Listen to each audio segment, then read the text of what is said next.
جيلي الحيه تصير ريال داش في حديد، يعني الحين من هذا ابو البنات والثاني حديد. على شنو حديد؟ شنو اللي انتفخ فيك غير هالدنيا هذه اللي وراك تجي منتفخ؟ لا طالعني كذي، ناس تطلع عضلات وهذا تطلع على بس هذا شنك من بعض هالممثلات طالعني كذي. لا تطالعني كذي، لا تمد ايدك يا شارع بس. ويهك هو لي، انا ما مد ايدي.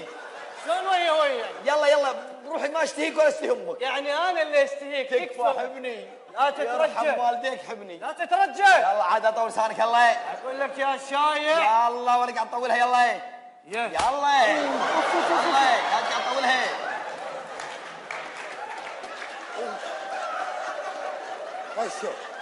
غشيت يا عمي. سويت شيء انت؟ ما سويت شيء يا عمي. عسى ما ترعت. لا ما سويت شيء يا عمي. قاعد طالعني شي فيك. يلا لا طالع كذي يا حبيبي يا عمي. وخر عني. روح عمي، لا اجيبك واحد الحين بالمقلة. اقول لك عمي ضرب اطراق حدد لي يا عمي هذا شيء ضرب فيه اطراق. يلا لا تقعد طالع. يا حبيبي بس يا عمي شاف. وخر ما نشغل. يلا لا وخر ما نطاق. يلا اجيبك الحين احط لك وسم على صدرك. يلا ديتني شلالة الحياة، تربية ماكو، ادب سز. شنو؟ مالي هذه ايطالي شنو؟ بعيد عنكم. اوكي. اي والله.